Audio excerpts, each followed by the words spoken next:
Good morning, you guys. It is Amanda and Barron with Kickin Cancer Cares on KSLM Radio, 104.3 FM and 1220 AM. Our sponsor for this first half is Oddmo's Pizza. Huge shout out to Mike. He's absolutely amazing. Been sponsoring us since day one. And with Thanksgiving that has just left us, I feel like none of us really want to cook.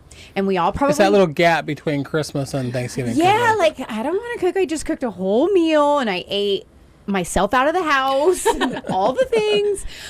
So I think like the veggie is an awesome option from Oddmo's Pizza. It's called the Reggie. It's a garlic veggie pizza. So it's got artichoke hearts, fresh mushrooms, red onions, black olives, Parmesan cheese, mozzarella cheese, fresh tomatoes, cheddar cheese, and green onions with their white garlic sauce. Don't have to cook and you don't have to feel guilty. And you can also get their cauliflower crust. Awesome. So yeah. Beautiful. You're welcome. Well, we have our foodie expert with us today, Yes. so we're welcoming Allie back for the third time. Yes, welcome back. Yeah. Thank you. Thanks for having me. Well, I know that you've been doing some things in the community as far as like rating menus. Yeah, absolutely. And have you rated this one yet? I haven't. I could absolutely add it to my list. And I'm trying to actually just... It's kind of funny because the first one that was submitted was Taco Bell, and he thought like I wouldn't do it. The person who suggested it, because he's like, "Oh, you'll never recommend this," and I was like, "They have good options," and I don't think I've found a place that someone submitted that I couldn't find good options. Like, okay, you can make it work. So I would absolutely love to, but it's fun because like that's real life. Like, yeah.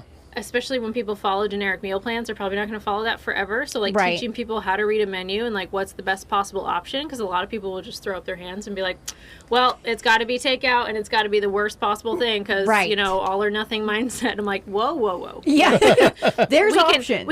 There's options. We can think a little bit about this stuff. Yeah, so. yeah. Well, I can see where they would think that Taco Bell would have no good options. Yeah, they do. Yeah. So, yeah, the cantina menu. I was like, oh my gosh, this is so, like, it's pretty affordable. It's, you know, a lot cheaper than, like, going out to a full-blown restaurant. So, yeah, there's a lot of good options there. I was surprised. Okay. Yeah. So, for those that aren't following Allie on social media, watch as she's analyzing different menus. Learn how to read a menu like a pro. Yeah. Awesome. Add it to your resume. Yeah, absolutely. Well, we had a great guest last week. Cheryl from our board was in talking about what's going on down in the Corvallis area. Yes, that was exciting. She had just done kind of like a Go Team, but for 3 people. 3 people. At once, and did like a whole little benefit type of concert. More of just coming together to enjoy music and one another, and then got to contribute some finances to them. They all knew each other from her farm, and from some of the music events, and so they were able to come together and have this wonderful event down there. I like the name that she chose for us, like money. Music heals, money helps. Yes, it does. That's awesome. That's cool. Yeah, it was a really fun theme. So, and I know that they're getting all 3 of those are getting checks this week, so that'll be super exciting for them too. Yeah. That's cool. Mark and John. Yes, What's Ben, that? Mark, and John. Ben, Mark, and John. Yeah. And we're going to honor one of those for the month of December. Okay. So waiting for her to get back with a story. I know 2 of them are in pretty rough shape. So we're going to try to honor the one that's still doing really well. Okay. So our honoree for December will be one of the people that was at her event. I love it. Perfect. Yeah. Well, and we've circled back to this magazine, Allie, and now we're back to beets is our food for this week. Excellent. Are you a fan of beets? There's a pause there. You know, I would like to say no, but if I'm being completely honest, I don't think I've really ever tried them. Really? Really? Yeah. Pretty good. Well, there's a couple ways to get them. Pickled beets are one option. Okay. Or just cooked. Yeah. These tuber type foods have been really popular in the past. They're kind of making the circle back. So. Okay. Well, the magazine says that this red-purple color should tip you off that beets are brimming with phytonutrients. And I'm probably going to slaughter that word there. Beta-tinnin is just one antioxidant in the mix. No wonder these vegetables are anti-inflammatory. So what does this mean for your long-term health? Eating beets can reduce blood pressure, according to several studies. Okay. Wow. So, thoughts from our foodie expert on beets? Yeah, they're really good. it does that from vasodilation, so it helps your blood vessels expand a little bit and lowers the constriction of your blood vessels, so that'll lower the pressure, your blood pressure. Okay. Athletes also use it as a vasodilator to like get more blood flow to their muscles, so they can perform better. So some people will use it in the athletic realm, but they're really good. Usually the challenge is just getting them to taste good for the people. And how do you do that? How would you eat them or make them or put them on something? Yeah, there's a couple varieties. You have golden ones, and then you have the red or purple ones. I really like them just lathered up with olive oil and some sea salt, and you roast them. Okay. I think that they taste pretty good like that. Yeah. I mean, you got oil, fat, and salt. That tastes great. Right. Yeah, super simple. You could also put them in the air fryer and kind of make chips or make them a little crispy. Oh, yeah. I like broiling them so they do get a little crispy because then you have that texture and the taste element.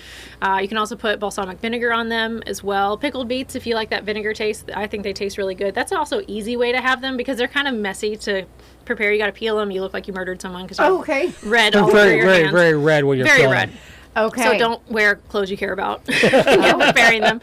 So they can be kind of messy. So the pickled option that you can just like grab off the store and like slice them up, put them on a salad are really, really good. Okay. I'll have to give them a try. Most salad bars are going to have sliced beets you can add on there as well. Yeah. So.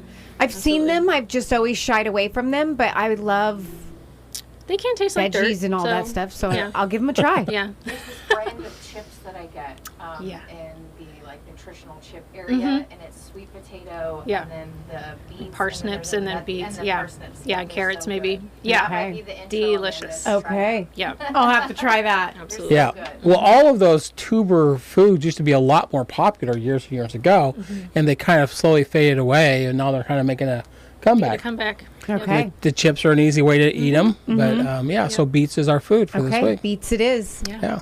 Well, I thought, Sal, that we're between Thanksgiving and Christmas, and eating habits can be challenging to revisit. We did this about a year ago. We had you and Devin both in and talked about food. So why are the holidays such a hard time to eat healthy? Why do you think most people have a challenge with the holidays during this time of year? I think that people's typical environment makes it really tough because everybody, if they want to offload their sugar in their house, they usually bring it to work, and the break room is just this giant trap. It feels like. Yeah, so there's that. But yeah, I think the environment, and everybody's got a holiday party. You've got your work holiday party. You've got your in-laws. You've got, it's just a lot of that stuff. So I think decision fatigue becomes a real factor of like, I'm just tired. And so people, again, that kind of all or nothing mindset will think like, well, I'll start in January. I'll just, won't worry about it. And there is a medium. And so I thought when you asked me to do this, if we could do a little kind of like mock coaching or how I help coach people through this and away from that like all or nothing mindset with just like a couple questions and helping the person figure it out for themselves, because I don't have the answers. I can tell you exactly what to eat for like Thanksgiving or Christmas dinner, but like that's not going to last. It's not going to really serve you very well versus if I teach you how to kind of coach yourself to find the best solution for you. Because if you tell somebody, then it becomes, I was told to do this, and we're going to fight you on it. Yeah. Whereas if you can coach yourself on what to do right, it's a whole lot better solution. You feel fully satisfied of like, I got to enjoy grandma's cookies. I don't feel so sick. I need to unbutton my pants. I don't feel like I ruined all of my progress that I've worked so hard for. And so you feel like so satisfied and like, I did it. So you build confidence, and then you're not, I think the biggest damage that these holidays do is people feel so bad that they get really destructive after them. It's not necessarily the one meal, the one day, because you can only eat so much in one day. It's not a challenge, but you can only eat so much in one day. It's really the damage people do afterwards, that for that week or 2 weeks, however long it takes them to quote kind of get back on track, versus like if you just really enjoy the situation of the holiday for what it is and then move on to your regular healthy habits that we should just do because we want to be healthy humans, like it's not so bad. Well, I took advantage of one of the tips you guys gave last year, this year, and I had a plate. I took a little bit of each of the items so I could taste them all. When it came time for the pies, I said, well, can you give me a smaller piece, right? Yeah. So I didn't like really gorge myself with the food. Bless you. You were stronger than most. But that's really hard when you come in and you wanted to take some of the turkey and some of the mashed potatoes and some of the gravy and all the goodies. So just a little bit of everything to enjoy the whole meal. Yeah, absolutely. So one of the things that comes to mind, I ask this to my clients sometimes, is we kind of rate things. And again, this is me helping them create the solution or the end result that they want, right? So usually I ask them like, what's on the menu and what do you want at the end? So at the very end of Thanksgiving dinner, you know, if you were to say, I absolutely crushed this, I'm so happy, so proud of myself, like what happened? And usually people will say, I didn't feel so full that I felt sick. Right. I didn't fall asleep on the couch. I was able to play board games with my family. I was able to go for the walk afterwards or play with my kids or something like that, right? Something that has real value. And I was like, okay, that's what we're going for. So one, can we reverse engineer that to what actions lead to that result, and also kind of putting a rating on, you know, how good. So I usually ask people what's their favorite dessert, or for this particular menu, it's like, what are you most looking forward to food-wise on Thanksgiving? And for me, it's pumpkin pie. Like, that is the thing. I don't care about turkey. I don't care about, you know, mashed potatoes as much. Like, that is the thing that I really love. Pumpkin pie. The pumpkin pie. Yeah. So, like, that's kind of my top priority as far as food for that day. So how can I play it so I still feel good? Again, all those things apply to me. I don't want to feel so full that I'm really uncomfortable, but that day still includes pumpkin pie. So how do we make all this fit? So usually, like you said, like having some reasonable amount of like little small portions of everything else, so I get to taste it, get to enjoy it. Sure. But I have, you know, space the on my reward plate. is still there. Yeah, like I still get to enjoy some pumpkin pie, but I'm going to do it in a way that still allows me to feel good later. And so I'll ask a client, because she was frustrated with her progress, and I was like, you know, on a scale from 1 to 10, what would it feel like for you to just make progress, not just, you know, achieve your end result, but like to feel like you're making meaningful progress? She's like, oh, that's like 100 out of 10. Like, that would feel amazing. So that was really important to her, you know, self-defined, not me. And then I was like, okay, how good does your favorite dessert taste? 10 out of 10. She's like, oh, like 10. Like, that's the max for that, right? And I'm like, how long does that 10 out of 10 feeling last? And she's like, oh, it's kind of sad. But she's like, seconds, right? Not even a minute. So I'm like, okay, literally. Well, like, we have those numbers. You know, it's not to say that we can never have that sweet treat, but like, let's just have it in its place in relation to like the big thing that you're chasing. So it's not to shame anybody out of having dessert. It just gives you some kind of real life values of like making progress towards the health goal that's really important to me. It's not always weight loss, right? It could be, you know, be more active, be more physically able to like play with your kids, something really meaningful. And then we compare that to like, you know, if your favorite candy is like a Snickers bar or something like that, you're like, how much value can I possibly get out of that Snickers bar? It's like, it's capped, it's limited. It is. So just putting that in relation, and again, doing that from a place of like no shame, no guilt, just what do you want out of this scenario? It's kind of fun. And it usually takes the pressure down of like, oh, I got to be good, don't mess up. Right. Yes. So that stuff's Well, I think it's helpful that you're giving people easy, doable things that you can do during the holidays. And I like your comment about what's the one thing that you do want out of that meal, and how important is that item, and then position everything else. You know, what are some of the tips you give your clients? If I'm going from the lens of like, how do I make people feel good, and how do I allow them to practice this stuff? Because the holiday meal is different than like every other day of the week. And we're in holiday season. Right? So you're hit with, I would like to say, multiple opportunities to practice this stuff. Because I think a lot of people will gain a lot of weight and feel really bad this time of year. I'm like, maybe the goal is not to lose weight. Maybe it's just to like practice these settings. So if like historically we would have like, you know, 5 cookies, 12 cookies or whatever at the Christmas party, maybe we practice having 2 and like really savoring those and being okay with having 2. And it's not, again, that we can't have any cookies, but I'm practicing true sustainability of like, we can have 2 cookies at a party and we'll be a-okay. Right. Like, that's not going to derail anybody's health if we're doing other and that's a real challenge in some workplaces, because it seems Very like there's, you know, always something in the break room through the holidays. And it's hard to walk in there and go, okay, I'm not going to have one this time. So having knowing that I'm only going to take one. And not go back. Baking in my house right now through the holiday season. My husband and kids love all the things, pumpkin bread, cinnamon rolls. I mean, it's endless.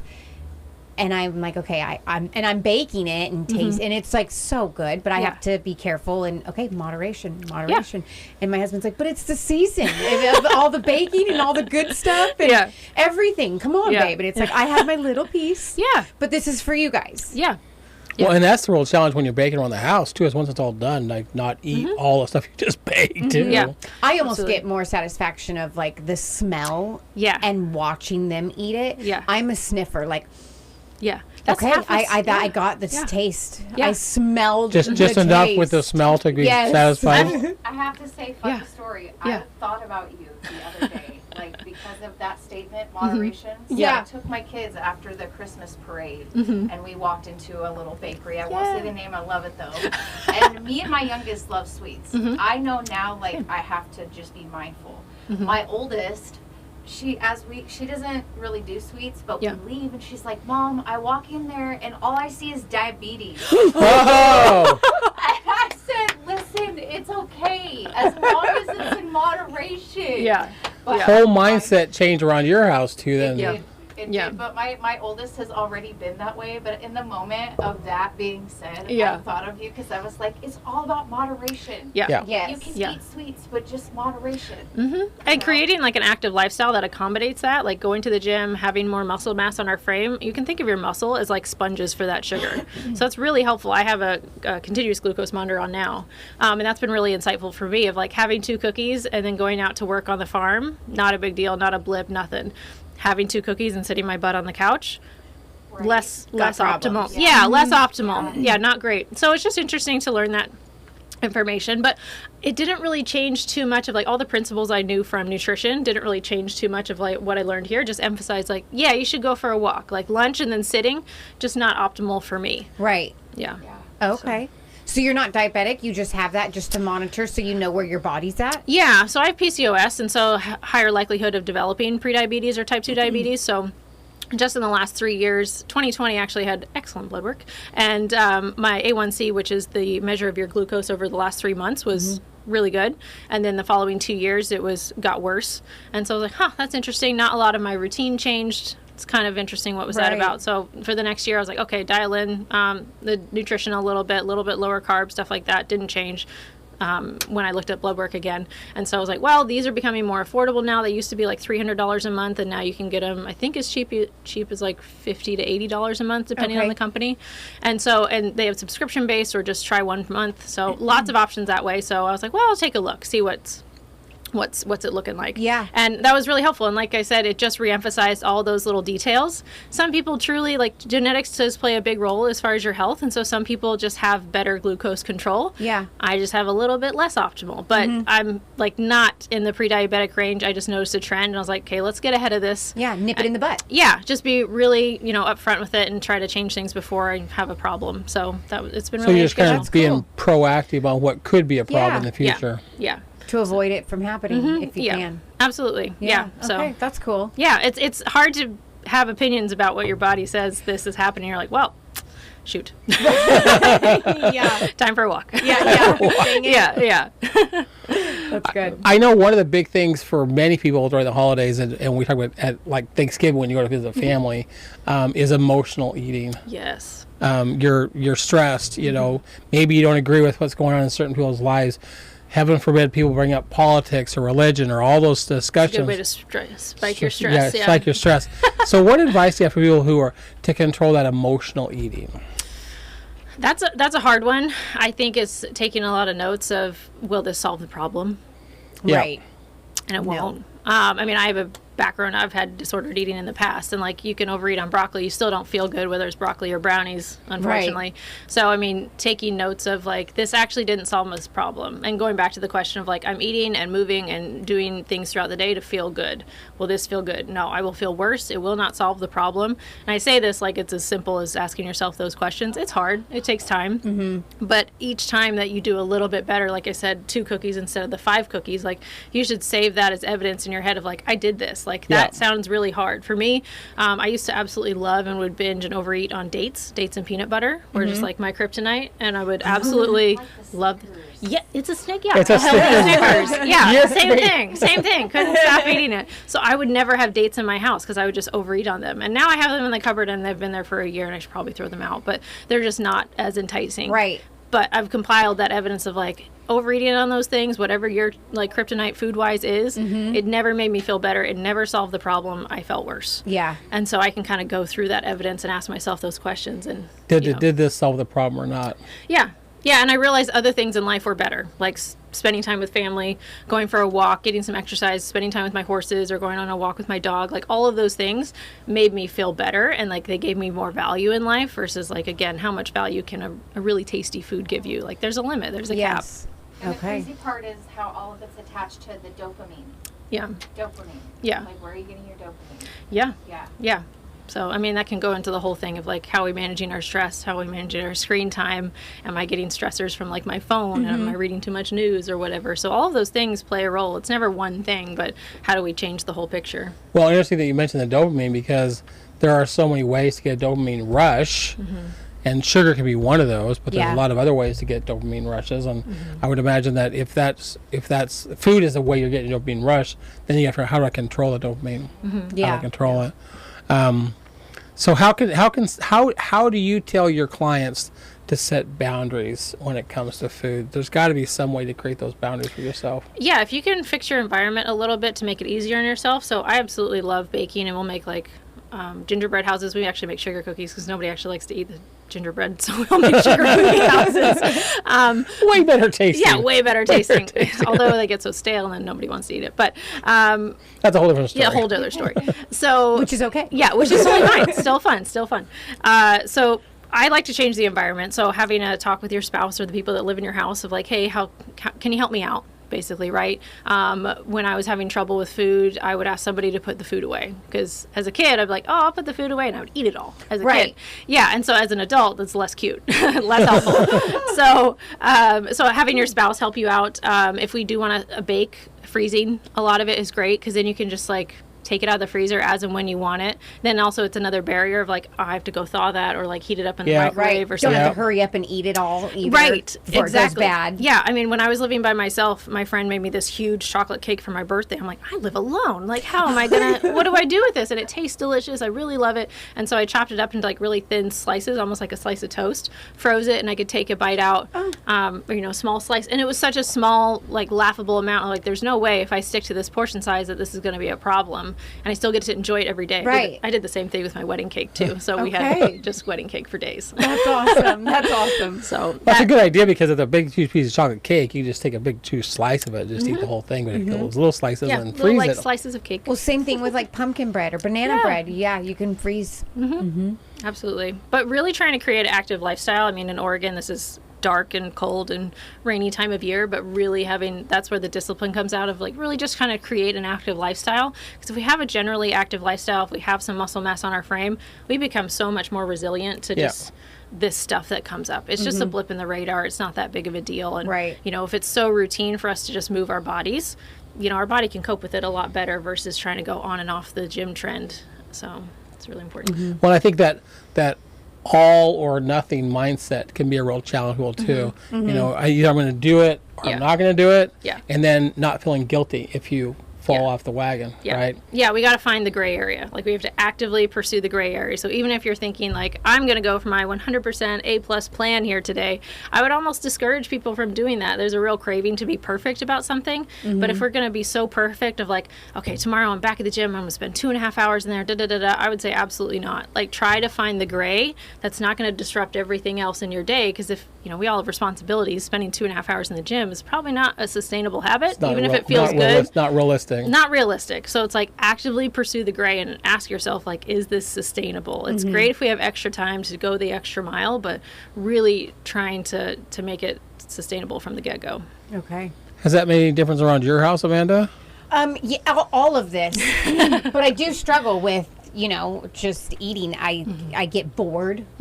And I'll be doing stuff, but food is just constantly in the back of my head. Yeah. I think it's like truly like almost an addiction to me, just having food. And it doesn't even have to be like something sweet necessarily. Yeah. And then I go through the phases of, okay, then I'll have a fruit for, instead of that chip or that chocolate. Yeah. But then it's like, then I have overindulge in fruit, and then I end up having that chocolate still. Been there. But I'm like, okay, well, at least I'm not eating as much of that chocolate because I'm so stinking full. Right. From trying to overcompensate with the fruit. But yeah, it's all of these things they're real. They're real, and I'm someone that struggles with physical activity. I'm not an outdoor You're not a go to the gym person. I am a puzzler. I am a Netflixer. And so I struggle with that. And so trying to find that balance. And then, especially around these holidays, like the day after Thanksgiving, I was like, well, technically it's still like a cheat day, right? And it's like, no, it's not. Yeah. It's another day. It's like, well, I didn't eat that much dessert. And so it's just, I'm constantly in a battle in my own head with food, like 24/7. Yeah. Like I know what's right. I know what I need to do, but and it's like, the devil and the angel, just, eat that nacho. Don't eat that nacho. It's a real thing. Absolutely. It's so terrible. people, and we hear that a lot too with like sugar cravings, right? Like the evening sugar cravings is like one of the most common. That's my biggest downfall. So I would say a lot of people probably undereat during the day, and then their body's going to get what it wants. So it's like we can hold out, and people diet from like, the morning till evening, and then the kind of floodgates open. Fall apart. Yeah, like there's only so much. Your body's going to get what it needs to, regardless of what your thoughts are or opinions are. So I'm going to pause you because we're going to take a quick break, and we'll pick up where on our next segment. But huge shout out to Mike from Oddmo's Pizza. Absolutely amazing. Do the Reggie Veggie right now, especially after Thanksgiving, all vegetables, and then you do the cauliflower crust. You can't lose, and you don't have to cook. Yeah. Okay, we'll be right back, you guys. Stay tuned.